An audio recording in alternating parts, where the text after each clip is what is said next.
Baik. Karena waktunya sempit, jadi saya akan presentasi agak cepat ini ya. Oke. Padahal menariknya di sini Pak. Ya sudahlah, kalau tidak ada waktu. Baik, jadi Gunung Padang itu memang ada di daerah wilayah Patahan, situ ada Patahan Cimandiri gitu ya. Kita close up, itu situs Gunung Padang. Memang dekat sekali dengan zona sesar Cimandiri ini. Itu terlihat di morfologinya memang agak aneh itu ya, seperti ada bisul gitu, tumor Gunung Padang itu. Di depannya Gunung Karuhun. Lebih dekat lagi, itu terlihat situsnya di atas. Kemudian ada tempat parkir, dari parkir ke situs sekitar 100 meter itu. Ini ada ini data dari IFSAR ini ya, data digital map 5 meter spacing. Nah, itu sesar Cimandirinya. Ini kalau dilihat dari utara, ini Gunung Batu, kita lihat. Itu yang namanya situs. Jadi itu situs yang kita kenal sekarang, yang dianggap situs. Yang badan itu tidak. Jadi dari penelitian Arkenas terdahulu, di situs hanya yang di puncaknya saja. Kemudian belum ada umur absolut situsnya. Perkiraan 1.500 sampai 2.500. Saya tidak tahu dari mana perkiraannya. Mungkin dibandingkan dengan situs megalitik yang lain. Terus belum ada data permukaan. Nah, ini kenampakan di situs Gunung Padang, melihat ke utara dari teras 2, kemudian ini ke arah selatan. Di situ ada kabel-kabel geolistrik yang saya tebar waktu itu. Penelitian di Gunung Padang sudah cukup lama juga, itu sudah kami lakukan sejak Oktober 2011, sudah ada beberapa kali survei geolistrik, kemudian ada beberapa tahap georadar, kemudian Pak Ali Akbar dengan tim arkeologinya mulai masuk Juni Juli 2012 sampai sekarang. Pemboran sudah dilakukan sejak Januari 2012.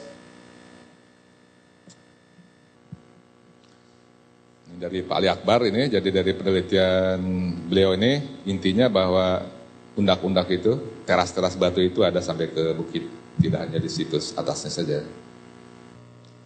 Ini beberapa shoot up dari teras-teras yang terlihat di badan bukit yang sekarang masih belum dianggap situs itu. Kemudian Pak Pon Purajat Nika yang bahkan sudah meneliti lebih dulu daripada kami, dia melihat beranggapan bahwa struktur batu-batu yang disusun di Gunung Padang, yang di luarnya nih apa ya, itu mirip katanya dengan Machu Picchu yang lebih muda ya. Nah, yang kalau kita perhatikan lebih teliti di sini di Gunung Padang itu, di antara tumpukan batuan itu di dinding ini terlihat ada satu batuan yang rapih, Pak, seperti dinding. Nah, itu kita menganggap itu bukan satu umur dengan yang menhir itu, Pak. Itu yang lapisan lebih tua. Tapi di gambar sini ini kelihatannya tidak ada perbedaan umur karena dia kontak langsung gitu ya. Kalau di geologi ini namanya hiatus, ada beda umur tapi kontak langsung gitu. Tapi kalau kita lihat ada galian di mukanya yang pernah dilakukan oleh Balar tahun 2005, ini kelihatan bahwa batu-batu rapih tadi yang kita lihat di dinding, ini ada di bawah tanah sekitar setengah 1 meter di bawah tanah. Jadi ada lapisan tanah dulu yang memisahkan, kemudian ada batu menhir yang di atasnya yang kita kenal, yang dilihat. Jadi yang di bawahnya tidak terlihat. Dan waktu itu sudah ketemu juga oleh Balar dan Arkenas, tapi masih dianggap sebagai batuan alamiahnya, sumbernya justru. Jadi dianggap sumbernya itu dari sini. Dan material diantaranya disebutnya sebagai kerak lempung alamiah. Padahal menurut kami bukan gitu ya. Jadi batu-batu andesit, kolom andesit ini di alam tidak pernah itu ada selingan lempung alamiah itu. Ini sudah kita lihat, ini bukan pelapukan karena batas kotaknya jelas dan ada berbagai ini ya. Dan yang paling jelas kita tahu bahwa struktur di bawah Gunung Padang itu dia tuh lapisannya sejajar. Kalau alamiah lapisan sejajar, maka kolomnya itu harusnya vertikal bukan horizontal. Nah, ini yang di galiannya Pak Ali Akbar di lereng utara, di lereng timur begitu, ketemu lagi. Yang lapisan yang tadi itu terlihat di bawahnya itu. Jadi ada satu lapisan susunan batu kolom yang sangat rapih dan kelihatannya dibungkus oleh material seperti semen itu dan sudah ditimbun oleh tanah bongkah andesit ini gitu ya. Itu sama dengan yang kita dapatkan di tadi di atas. Kalau kita lihat lebih dekat lagi, ini kelihatan ada kolom yang pecah-pecah begitu, yang kemudian sudah disusun lagi, itu kelihatan sekali, itu bukan alamiah itu. Jadi sudah pecah, disusun lagi. Itu juga membuat kita tercekat juga ya. Jadi, demikian takzimnya orang dulu gitu ya. Ada pecah pun dia disusun lagi gitu, disambungkan lagi.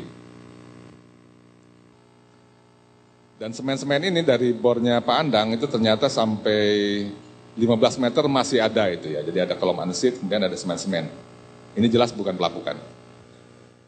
Jadi yang kolom andesit yang alamiah harusnya demikian. Jadi dia selalu tegak lurus ke bidang pendinginan atau bidang lapisan. Sedangkan di Gunung Padang, kolom-kolomnya itu sejajar dengan pelapisan. Jelas itu. Jadi saya menyempatkan juga waktu ke Inggris, main-main ke Giant Causeway ini untuk melihat sendiri bagaimana batuan kolom andesit yang alamiah, ini arah lapisannya gitu. Jadi kalau orang mau menganggap Gunung Padang alamiah, maka orangnya harus miring seperti ini, Pak. Harus miring, baru bisa alamiah. Nah, kita juga membuat geolistrik di sini. Ada yang melintas ke barat timur, kemudian utara selatan. Nah, pada geolistrik ini jelas terlihat bahwa si lapisannya itu kan terlihat, itu kan ada penampang test pitnya itu ya, galiannya, dan lapisannya itu horizontal. Dan di bawahnya masih ada. Nah, jadi yang disebut bangunan layer 1 itu adalah situs yang kita lihat di atas gitu ya. Nah, yang merahnya itu bangunan layer 2, itu yang tidak terlihat, tertimbun sudah 1,5 sampai 2 meter begitu. Jadi kalau ingin tahu itu sebetulnya dikerok sedikit aja sudah kelihatan itu yang merahnya itu ya. Nah, ini tingginya itu paling tidak yang bangunan utamanya itu 20-30 meter, jadi kira-kira setinggi Borobudur begitu ya, kalau yang bangunan utamanya itu. Nah, ini yang utara selatannya, itu yang test pitnya yang di samping itu, kita lihat jelas itu ada lantai dengan dinding gitu ya, lantai dengan dinding itu. Kalau kita zoom di situ, kita lihat lebih jelas lagi fitur bangunannya. Nah, kita lihat di sini itu yang layer 1 itu, yang di atasnya itu situs yang kita kenal gitu. Nah, yang di bawahnya itu yang susunan batu kolom yang di semen itu. Jadi sebetulnya tidak jauh dari tanah gitu.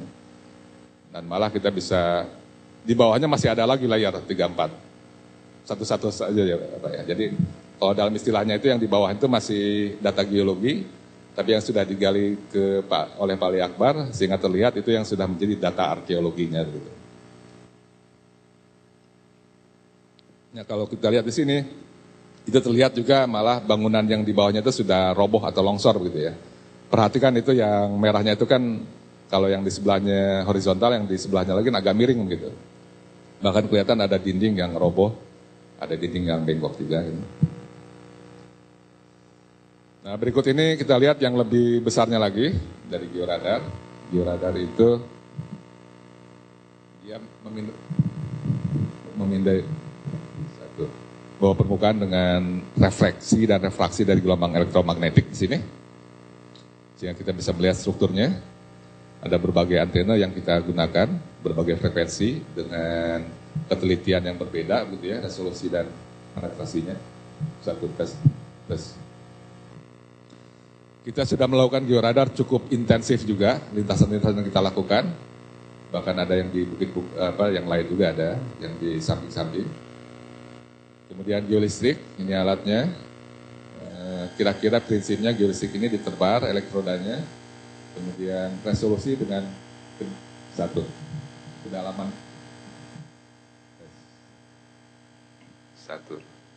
kedalaman itu tergantung dari elektroda spacingnya begitu ya. Kita percepat saja. Jadi intinya geolistrik ini dari data yang ada kita modelkan. Jadi biasanya model yang bagus itu kalau inverse modelnya sudah sama dengan data gitu ya. Rata-rata yang kita pakai itu yang sudah 10%, 5%-an ininya kesalahannya. Nah, geolistrik pun sudah banyak.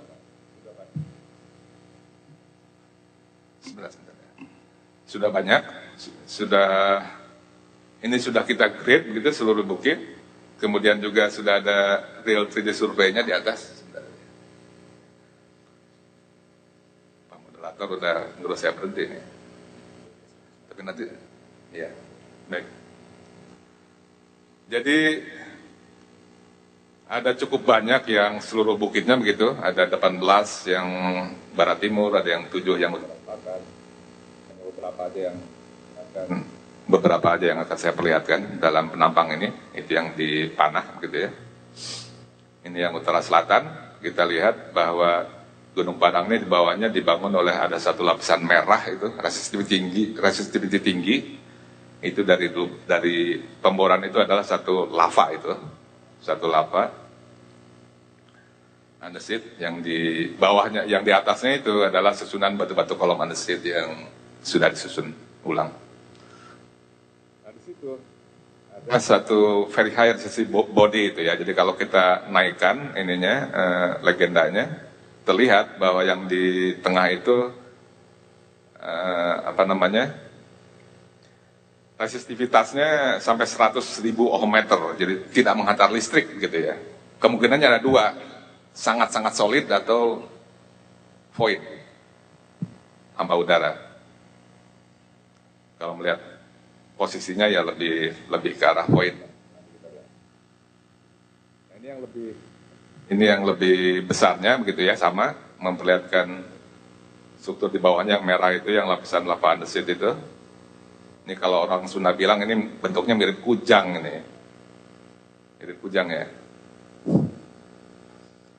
Nah, kemudian yang di dekat tempat parkir itu ada mata air itu. Jadi kita perkirakan mata air itu sebetulnya bocoran dari yang sebelahnya itu, kelihatannya seperti ada tandon air. Jadi yang biru itu tuh yang biru itu biasanya lapisan yang jenuh air gitu. Itu satu artesis. Itu sangat menarik, Pak. Kalau lapisan biru ini terus ke arah Gunung Karuhun gitu, sehingga dia ada head, ada pressure, itu kalau dibor dari atas itu airnya akan mancur ke atas itu. Artesis. Jadi kelihatan bentuknya cukup aneh ya Pak ya, struktur di bawahnya, dan ini modelnya cukup bagus ini. Kesalahannya hanya 7%. Nah, ini dilihat dari barat timur, lebih aneh lagi. Seperti ini, lebih aneh. Jadi di tengahnya seperti ada lubang, tapi bukan void karena dia resistifnya rendah. Jadi artinya kalau ada void pun dia sudah diisi oleh tanah atau air begitu. Alamiah pun bisa, karena di lava yang panas itu kan di luarnya sudah membeku, tapi di tengahnya masih panas, itu bisa membuat lubang gitu. Sekarang masalahnya apakah lubang itu masih alamiah atau sudah direkayasa juga gitu. Nah, ini satu penampang yang memperlihatkan yang sangat menarik. Saya cepat saja, jangan bisa ada waktu untuk menerangkan, tapi lapisan hijau di atasnya itu terlihat jelas membungkus yang merah begitu ya, dan tiba-tiba hilang di barat timurnya. Itu artinya bukan alamiah, nggak ada yang tiba-tiba hilang gitu, dan struktur lipatan di sini tidak mungkin ini, tidak mungkin. Jadi kalau lapisan yang hijau ini, yang tebalnya 10 meter, itu pasti tidak alamiah. Dan yang detailnya yang tadi saya perlihatkan. Nah ini Mohon maaf Pak, waktunya sudah mepet sekali. Ya. Masih banyak pembicara yang lain. Ya.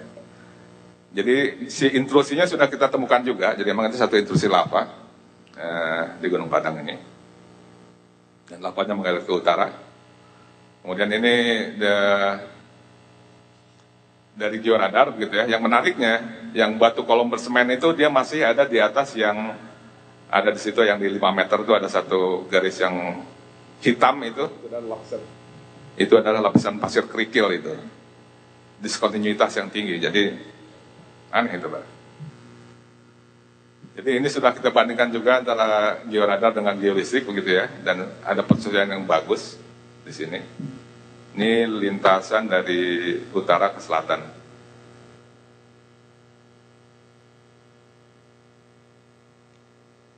Ya, itu jadi yang disebut sebagai layer pertama yang kita lihat di permukaan, kemudian layer kedua yang peradaban yang lebih tuanya, kemudian masih ada ke bawahnya Pak. Yang itu yang harus kita teliti terus.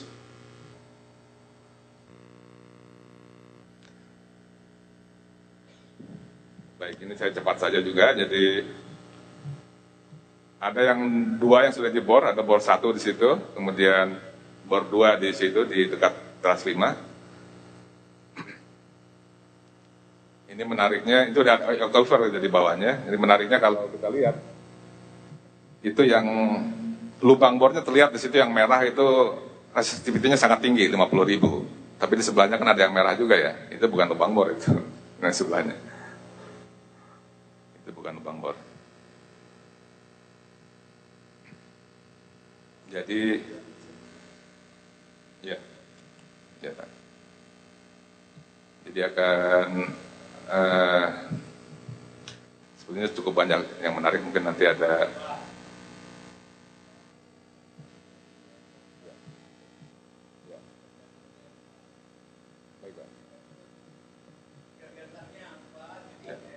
ya. Ya, Pak. Ya, jadi ini semuanya adalah usianya, jadi sudah ada semua di sini. Di buku belum ada, Pak. Jadi belum ada. Jadi memperlihatkan bahwa bangunan Gunung Padang ini sangat tua, yang di bawahnya lebih dari 8.000 sebelum Masehi. Ini yang 3D-nya juga sudah ada, memperlihatkan ruang-ruang di bawah. Sama juga. Ini belum waktunya.